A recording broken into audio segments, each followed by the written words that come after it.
Please welcome Christopher Gonzalez.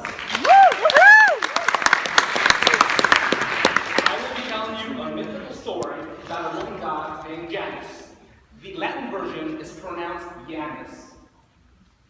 There were two young men, twins they were. Their names were Og and Nog. They were raised as orphans, not very educated, just enough to get them by.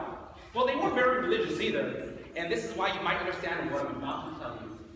You see, they were good at one thing, excelled at this one thing, and that was scamming. They scammed everybody. They didn't care, from little children to the elderly people, taking candy canes to walking canes. They didn't care. You know what? Their motto was the survival of the fittest. Until one day, the town revolted against them. They were tired of their scamming, and they socially rejected them. So the smarter of the brothers, for he was the firstborn, he says, I have an idea. Let's go to another land where there is flowing riches and powers, and we can be the ones who scam the affluent. Nog says, yes, brother, that sounds good. What's this land called? He says, it's the land of Rome. So they went the next day, and embarking on their journey, they're going to come across many towns, which the closer you get to Rome, there's a saying. Tell me who your God is, and I will tell you what kind of person you are. So as they enter this town, the townspeople came up and says, tell us, who is your God? And they said, nothing, because they weren't religious. They looked at each other, shrugged their shoulders, and at that point, they knew they had to come up with a master plan to fit into the society of Rome so they may scam the people there. So, his brother Og says, I have an idea. My lucky coin, where's that? Brother, this coin, this is a Roman ass. A Roman ass? What's that?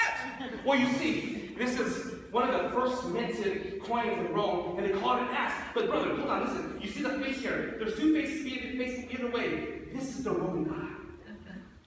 Brother says, yes, but what is his name? And Nog says, Janus! Janus is his name! And Nog says, yes, we have a god, our god is Janus! So they went confidently, boldly, head up, shoulder down. They marched right into the next town. And then the people came up and said, tell us who is your god? And Og, the smarter one, as he began to open his mouth to say something semi-intelligent, Nog being excited says, ha! We are our god, Janus, the ass god! But then, the village people looked at him strange. But they marched on, down the path to the next town. But you see, as they were on this path, they saw this big silhouette. It was scary. It was nighttime, and they didn't know what it was. But the silhouette reached forth his arm and pointed his strong finger